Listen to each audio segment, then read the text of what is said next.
Les amis, on se plaint tous du laxisme en France. On se plaint aussi du fait que les magistrats et les juges communistes passent le temps à donner des 500e, des millièmes chances à des récidivistes. Et on sait aussi que ces gens sont moins prompts à pardonner quand ce sont des gens normaux, des citoyens honnêtes, surtout quand ils sont désignés de droite ou d'extrême D. Voilà, là, vous n'avez droit à aucune circonstance atténuante. Vous êtes le mal, le diable en personne et il faut tout faire pour vous couler, pour vous envoyer derrière les barreaux. D'ailleurs, on se souvient de ces personnes âgées qui, pour la plupart, avaient la cinquantaine, qui ont été condamnés juste pour avoir posté ou partagé des tweets qui montraient les noms des personnes qui étaient impliquées dans le meurtre de Thomas à Crépol. C'est ce qu'il se passe en France aujourd'hui et ça nous indigne tous. Ça nous indigne tous. Et quand on voit ça, on est vraiment énervé. Mais je n'avais jamais assisté à un procès, par exemple, d'une personne de droite ou d'un policier, parce que les policiers aussi, ils sont en souffrance. Ce sont des gens qui vont dans des endroits hostiles, dans des cités, qui se font parfois caillasser, qui se font prendre à partie et qui n'ont pas le droit de répondre. Parce que quand ils répondent, il suffit que les voyous aillent se plaindre, aillent porter plainte et c'est fini. Vous avez tous les problèmes du monde.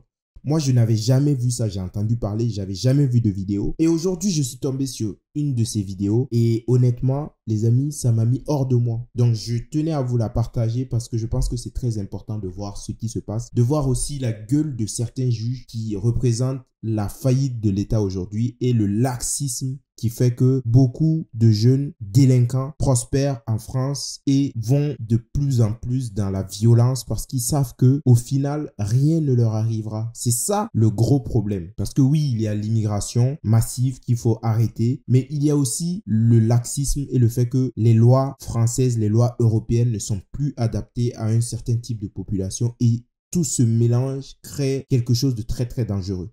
Je vais vous montrer cette vidéo, on va réagir ensemble. Mais avant tout les amis, n'oubliez pas de vous abonner, de liker, de partager et de commenter. C'est très très important. Je veux atteindre les 5000 abonnés avant décembre. Je sais que c'est possible. Donc les amis, pour toutes les personnes qui regardent et qui ne sont pas abonnés, abonnez-vous les amis, abonnez-vous, ça vous prend littéralement 2 secondes. Ou est-ce que vous voulez que je vienne chez vous pour discuter avec vous? Parce que non, est-ce que vous voulez que je vienne vous menacer? Est-ce que vous voulez que je fasse ma racaille? Non, ça ne vous arrangerait pas. Donc, abonnez-vous.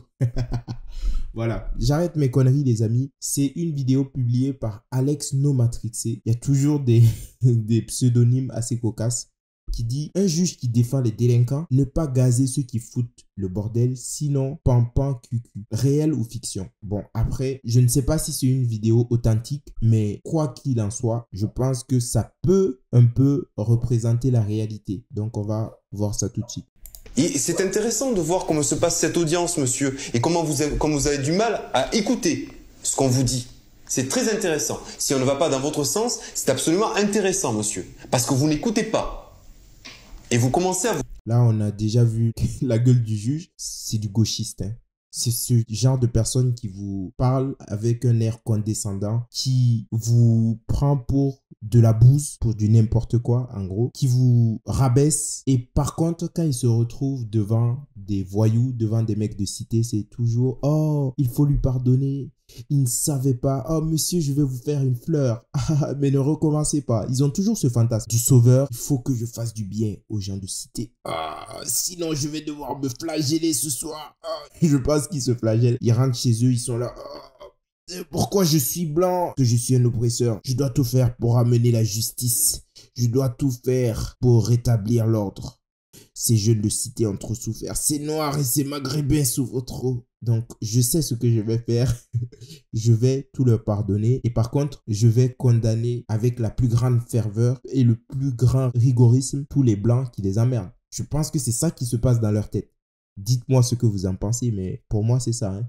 Vous emportez, monsieur. Je n'emporte pas. Mais si, monsieur. Pas du tout.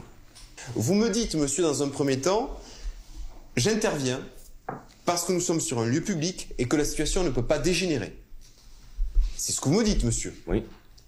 Et dans un deuxième temps, vous me dites, je le gaze lui, et uniquement lui. Je ne comprends pas la logique, monsieur. S'il y a une seule personne excitée, vous êtes... Combien vous mesurez, monsieur? 1m80, vous faites 80, 85, 90 kilos? Oui. C'est ça, monsieur? Vous n'êtes pas en mesure de le maîtriser ou de le pousser à l'écart? Bien sûr, et ces deux autres...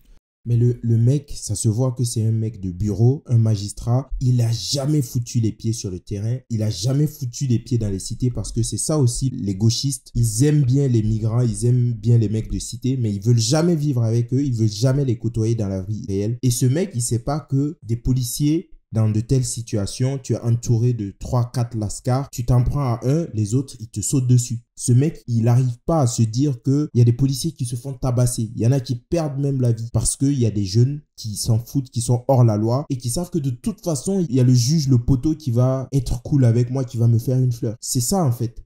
Et quand vous êtes policier aujourd'hui, on vous demande d'agir dans des conditions très difficiles, de vous laisser tabasser, de vous laisser caillasser et de ne pas répondre. Il y a des villes où littéralement on veut enlever les armes aux policiers. Comment vous voulez qu'ils s'en sortent en fait? Et je commence à comprendre pourquoi il y a de plus en plus de policiers, de gendarmes qui sautent la vie. C'est tragique, mais quand vous êtes engagé pour faire respecter l'ordre, vous êtes engagé parce que vous aimez ce métier et que vous n'avez pas un minimum de soutien ni de l'État, ni des juges, mais à un moment, vous pétez les plombs, quoi. Vous pétez les plombs parce qu'il y a toujours des gens qui sont contre vous, qui vous accusent de tout. Et même lorsque vous êtes dans votre bon droit, vous vous défendez. Non, il fallait pas vous défendre, il fallait vous laisser caillasser, il fallait vous laisser même tuer. Non, ça, c'est pas possible. Et quand je vois la tête de ce mec, vous lisez bien la sévérité sur son visage. Je suis sûr que ce mec, devant des gangsters, devant des criminels, de vrais criminels, des gens qui ont ôté la vie d'autres personnes, ils ne se comportent pas comme ça. Et c'est ça qui est devenu insupportable en France. Aujourd'hui, on vit avec des gens qui sont placés à des postes de responsabilité et qui, pour eux, ont décidé de faire le bien. Et leur bien, c'est de brimer les honnêtes citoyens pour favoriser des mecs de cité qui n'en ont rien à faire d'eux et qui pensent juste à leurs propres intérêts. Voici la société qu'on veut nous vendre et voici la société dans laquelle on veut nous faire rester, sans oublier les impôts qui augmentent constamment. Comment on peut accepter ça? Ça ne va pas continuer parce que je vous dis, l'injustice, c'est vraiment l'élément catalyseur de tous les maux et c'est ce qui peut amener à des événements très graves comme des soulèvements populaires, des guerres civiles. Est-ce que c'est le projet qu'ils ont prévu? Je ne sais pas, mais en tout cas, si ça continue, je suis sûr qu'à un moment, ça va dégénérer. Les autres collègues me sautent dans le dos ou me tapent dans le dos. Ah, il y a un problème, oui. Quand même un problème. Mais faut se mettre en situation, enfin, je veux dire, excusez-moi, mais je veux dire, le personnage que j'ai en face de moi, il était comme moi, quoi. Je vais le maîtriser, certes, je vais le prendre par les bras en attendant que les gendarmeries arrivent, parce que mon chef de faction a appelé les gendarmeries, donc je sais très bien qu'ils vont arriver. Mais ces deux collègues qui sont à côté, là, j'ai tout risque de prendre des coups par derrière ou de me... Alors, c'était pour maintenir l'ordre public, monsieur, ou c'était de la légitime défense? C'était la légitime défense. D'accord. Il avait quoi dans la main, lui? Je dirais 1 gramme d'alcool. Voilà. Vous voyez le ton hautain que le juge utilise. Aujourd'hui en France, il y a ce principe de légitime défense que je ne comprends pas. En fait, vraiment, ils se disent, si quelqu'un vous attaque, vous devez répondre de façon proportionnelle. Mais qui définit la proportionnalité? Parce que là, je ne comprends pas. Un mec vient en face de moi avec un couteau. Il faut que j'ai un couteau pour pouvoir me défendre. Si j'ai une arme, je lui tire dessus. Parce que je veux sauver ma vie, c'est plus de la légitime défense. Il fallait que je jette mon arme, que j'aille chercher un couteau pour être à arme égale avec lui. Moi, ça me paraît vraiment inapproprié, en décalage total, quoi. Et moi, j'ai discuté avec des gendarmes qui m'ont dit, aujourd'hui, quand vous êtes citoyen, la seule alternative quand des mecs se présentent devant vous, c'est la fuite. Parce que s'il y a une confrontation, que vous le tapez et que le mec il se fait mal, etc., qui part porter plainte, vous êtes dans la merde. Mais ok, donc ça veut dire les voyous qui attaquent, eux, ils peuvent tout faire. Tu dois rien dire, tu dois te laisser tabasser, tu dois te laisser piétiner. Et eux, par contre, de toute façon, soit c'est des mecs qui ont rien à perdre, ou c'est des mecs, vu qu'ils viennent de citer, ils vont retrouver un juge comme ce mec-là, avec sa tête de Toto, là, qui va lui dire, oui, tu as trop souffert, mon petit, je te laisse une 160e chance. Est-ce qu'on peut continuer à vivre dans un pays comme ça? Je me demande. Et honnêtement, c'est énervant, parce que depuis que je suis père de famille, je me fais souvent des scénarios, mais si je suis dans les transports en commun avec mes enfants et que quelque chose doit vriller, je suis prêt à aller en prison pour que mes enfants restent sains et saufs. Si je suis avec mon épouse, qu'il y a quelqu'un qui veut l'attaquer, je suis prêt à prendre des coups pour qu'elle soit saine et sauve. Mais est-ce que quand quelque chose m'arrivera, il y a des gens qui vont se lever pour moi?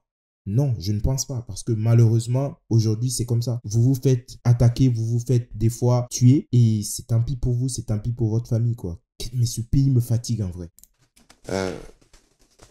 Moi, j'avais cru comprendre, monsieur, que les gens qui étaient fortement alcoolisés, c'était le cas, hein, de celui de la personne que vous avez gazée, elles étaient moins en capacité de se battre, d'avoir un échange physique que celles qui étaient parfaitement lucides. Bien sûr. Non? Je suis tout à fait d'accord avec vous. D'accord.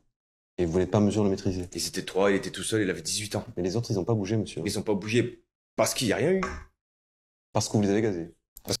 Mais ce juge, il est vraiment con, quoi. Donc, en fait, il fallait rien faire. Il fallait les laisser se coordonner, vous attaquer. Et là, vous auriez eu un motif de les gazer. Donc, il n'y a jamais de prévention. Tous les actes préventifs, non. On retourne des siècles en arrière, là. Parce que là, quand j'écoute, j'ai vraiment l'impression d'entendre parler des Africains. Parce que c'est comme ça en Afrique, en fait. Il n'y a jamais rien qui est mis en place pour empêcher le sinistre. Il n'y a que quand le sinistre arrive que, oui, voilà, on est devant le fait accompli et voilà, c'est arrivé. Mais jusqu'où on va aller, quoi? En fait, il ne faut jamais rien mettre en place pour empêcher que des accidents arrivent, pour empêcher que vous vous fassiez mal et tout. Si ça arrive, c'est arrivé. Non, non, non, non. C'est insupportable, insupportable. Parce que j'ai gazé le principal énervé, celui qui voulait sauter sur le jeune. Il était quelle heure, monsieur?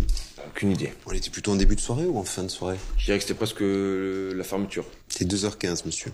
Je me rends pas compte, monsieur. À Biscarrosse Plage, à 2h15, il y a des familles avec des enfants. Non, il n'y a pas de famille avec des enfants, mais il y a du monde. Non, non, attendez, parce que vous avez parlé tout à l'heure de famille avec des enfants. Il y a le marché de à 2h15 du matin. Il y a du monde qui se déplace encore, pas forcément des familles avec des enfants, mais il y a du monde qui se déplace. La discothèque est juste à côté, donc tous les affluences qui arrivent du camping Campéole, c'est que des jeunes. C'est que des jeunes qui viennent pour aller à la discothèque. Il est hors de question que ça parte en cacahuète comme ça en plein milieu de la rue. Il y avait de monde. Est-ce que vous avez quelque chose à ajouter, monsieur? Non, du tout. Ok, les amis, donc j'imagine que si c'est vraiment une situation réelle, ce mec, il va prendre cher, hein. Parce que vu l'hostilité du juge en face, vous savez qu'il va lui faire aucun cadeau. Et moi, en tout cas, personnellement, quand je regarde ce type de vidéo, j'ai vraiment mal pour les forces de l'ordre qui doivent faire leur travail dans un environnement de plus en plus hostile, avec un État qui ne les soutient pas, avec une population qui passe le temps à les insulter, à les traiter de fachos, à souhaiter même parfois leur mort. Et il y a des juges aussi qui les enfoncent quand ils se retrouvent dans des situations de légitime défense comme ici. Dites-moi ce que vous en pensez. Moi, honnêtement, je ne sais plus quoi dire. On est dans un pays qui a décidé de se saborder, de s'auto-détruire. On est dirigé par des incompétents, par des gens qui font tout pour précipiter ce pays dans le gouffre et pour créer des tensions parce que l'injustice, je suis persuadé, n'engendre rien de bon. Et au final, les gens tiennent jusqu'à ce qu'ils soient excédés. Et une personne qui est excédée, elle peut aller très loin parce que ce n'est plus la raison qui la conduit, qui la guide, mais c'est l'esprit de justice qui le pousse à vouloir rétablir la justice par tous les moyens. Et dans ce cas-là, des fois, ça fait très très mal. En tout cas, moi, je vous dis merci d'avoir suivi cette vidéo. N'oubliez pas de vous abonner, de liker, de partager et de commenter. N'oubliez pas, les amis, le challenge 5000 abonnés avant décembre. Je sais qu'on peut y arriver, je compte sur vous. Faites-vous plaisir, abonnez-vous. Les gens qui regardent les vidéos, qui aiment ce que je fais, abonnez-vous et partagez autour de vous. Et je vous dis à bientôt pour une autre vidéo. Ciao. Blanc sans le N, ça fait black. Comme quoi sans haine, on est tous les mêmes.